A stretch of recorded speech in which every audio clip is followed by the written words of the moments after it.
યામ ભૂમિતિનો 3 માર્કનો ખૂબ જ અગત્યનો દાખલો.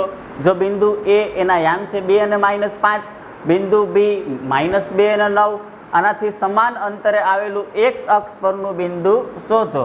હવે જો આ બિંદુ પી છે એ બીજા બે બિંદુથી સમાન અંતરે છે. એક બિંદુ એ એના યામ 2 અને -5, બીજું બિંદુ બી એના યામ -2 અને 9. આ બે બિંદુથી સમાન અંતરે, આ બે અંતર કેવા છે અત્યારે સમાન, એવું રકમમાં કીધું, સમાન અંતરે આવેલું પી બિંદુ. પણ પી બિંદુ છે એ રકમમાં લખ્યું x અક્ષ પરનું છે.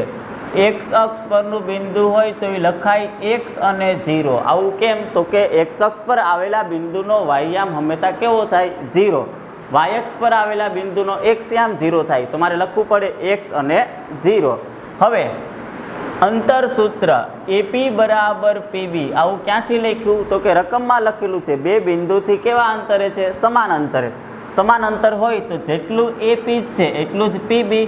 બે બાજુ વર્ગ કરી નાખું તો અંતર સૂત્ર લાગે એપી સ્ક્વેર, x1 - x2 નો વર્ગ, y1 - y2 નો વર્ગ, એટલે કે x - 2 નો વર્ગ વત્તા 0 - 5 નો વર્ગ, એટલે કે 0 - પ્લસ 5 નો વર્ગ બરાબર ની આ બાજુ પીબી સ્ક્વેર. હવે આ બાજુ અંતર સૂત્ર લગાડું, x1 - x2, x પ્લસ 2, આ પ્લસ 2 ક્યાંથી થઈ જાય? એક સૂત્રનું માઇનસ અને બીજું 2 ની કિંમત છે માઇનસ, વત્તા 0 - 9 નો વર્ગ, એટલે કે એ -9 નો વર્ગ.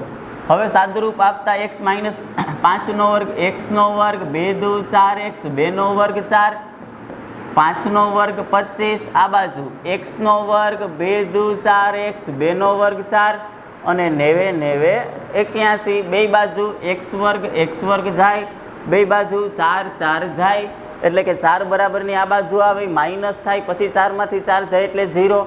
4x બરાબરની આ બાજુ આવે એટલે -4x, 4 ને 4 -8x બરાબરની આ બાજુ 25, આ બાજુ આવે તો 81 માંથી 25 બાદ કરવાના. હવે -8x બરાબરની આ બાજુ 11 માંથી 5 જાય 6 અને 7 માંથી 2 જાય 5, 56. જો x ને સૂત્રનો કરતા બનાવવામાં આવે તો x બરાબર 56/8, 8 સત્તા 56. x ની કિંમત મને મળી ગઈ -7. તો આ વિભાજન કરતું x અક્ષ પરનું બિંદુ છે x અને 0, એટલે કે -7 અને 0.